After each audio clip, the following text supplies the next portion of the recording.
Mutton pepper ஃப்ரைலேருந்து நல்லா எண்ணெய் பிரிஞ்சு வந்துருச்சு. கடைசியாக கொஞ்சமாக மல்லி இலை கருவேப்பிலை சேர்த்துக்கோங்க. Hello friends, welcome to day kitchen. இன்றைக்கி நம்ம கிச்சனில் சூப்பரான மட்டன் பெப்பர் ஃப்ரை ரெடி பண்ணியிருக்கேன். ரொம்ப சிம்பிளாகவே ரெடி பண்ணிடலாம். பார்க்குறதுக்கே எவ்வளோ அருமையாக இருக்குது பாருங்கள். டேஸ்ட்டு சூப்பராக இருக்கும். மசாலா வறுத்து அரைச்சி ரெடி பண்ணியிருக்கோம். இந்த மாதிரி நீங்கள் வீட்டில் ட்ரை பண்ணி பாருங்கள். அதுக்கு முன்னாடி நம்ம சேனலை ஃபஸ்ட் டைம் பார்க்குறீங்கன்னா லைக் பண்ணுங்கள், ஷேர் பண்ணுங்கள், சப்ஸ்கிரைப் பண்ணுங்கள், பெல் பட்டனை கிளிக் பண்ணிடுங்க. மட்டன் பெப்பர் ஃப்ரை பண்ணுறதுக்காக 1/2 கிலோ மட்டன் எடுத்து மஞ்சத்தூள் போட்டு வேக வச்சு எடுத்து வச்சுருக்கேன். மசாலா வறுத்து அரைச்சி எடுத்துக்கிட போகிறேன். 1 ஸ்பூன் அளவுக்கு மல்லி விதை எடுத்திருக்கேன். 1.5 ஸ்பூன் அளவுக்கு மிளகு எடுத்திருக்கேன். 1 ஸ்பூன் அளவுக்கு ஜீரகம் எடுத்திருக்கேன். சோம்பு ஒரு 1/2 ஸ்பூன் எடுத்துக்கோங்க. காஞ்ச மிளகாய் காரத்துக்கு தேவையான அளவு எடுத்துக்கோங்க. இப்போது எல்லாத்தையும் ட்ரை ரோஸ்ட் பண்ணி எடுத்துக்கோங்க. நல்லா வறுபட்டுருச்சு. இப்போ அடுப்பை ஆஃப் பண்ணிவிட்டு ஆற வச்சுட்டு பொடி பண்ணிக்கோங்க. அடுத்ததாக மட்டன் ஃப்ரை பண்ணுறதுக்காக கடலெண்ணெய் சேர்த்துருக்கேன். நீங்கள் எந்த எண்ணெய் யூஸ் பண்ணுறீங்களோ அந்த எண்ணெய் சேர்த்துக்கோங்க. தாளிக்கிறதுக்காக கொஞ்சமாக ஜீரகம் சேர்த்துக்கோங்க. அடுத்ததாக 2 பச்சை மிளகாய் கட் பண்ணி வச்சுருக்கேன், சேர்த்துக்கோங்க. காரத்துக்காக 1 பெரிய வெங்காயத்தை கட் பண்ணி வச்சுருக்கேன். வெங்காயம் சேர்த்துட்டு நல்லா வதக்கி விட்டுருங்க. நல்லா வதங்கட்டும். கொஞ்சமாக கல்லுப்பு சேர்த்துருக்கேன்.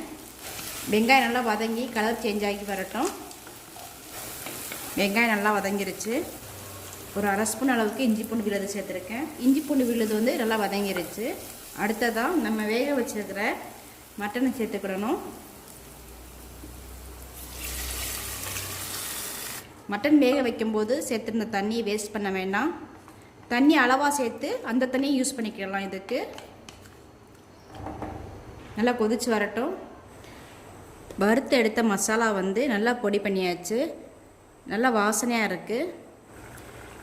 மட்டன் நல்லா கொதிச்சுக்கிட்டு இருக்கு. இப்போது நம்ம ரெடி பண்ணி வச்சுருக்கிற மசாலாவை சேர்த்துக்கிடணும். உங்களுக்கு காரம் தேவையான அளவு போட்டுக்கோங்க. நான் எல்லாமே சேர்த்துக்கிட்டேன். நல்லா மிக்ஸ் பண்ணி விட்டுருங்க. நல்லா மிக்ஸ் பண்ணி விட்டுட்டு தண்ணி நல்லா வற்றி வரட்டும். மட்டன் நல்லா கொதிச்சுக்கிட்டு இருக்கு.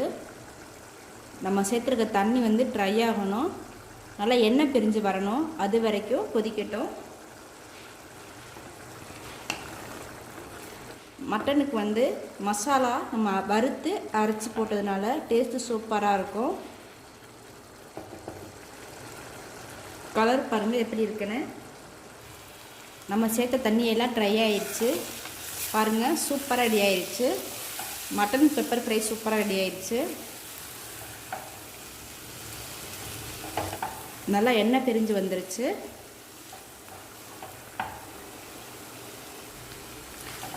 சூப்பரான ரொம்ப டேஸ்டியான மட்டன் பெப்பர் ஃப்ரை ரெடி ஆயிடுச்சு.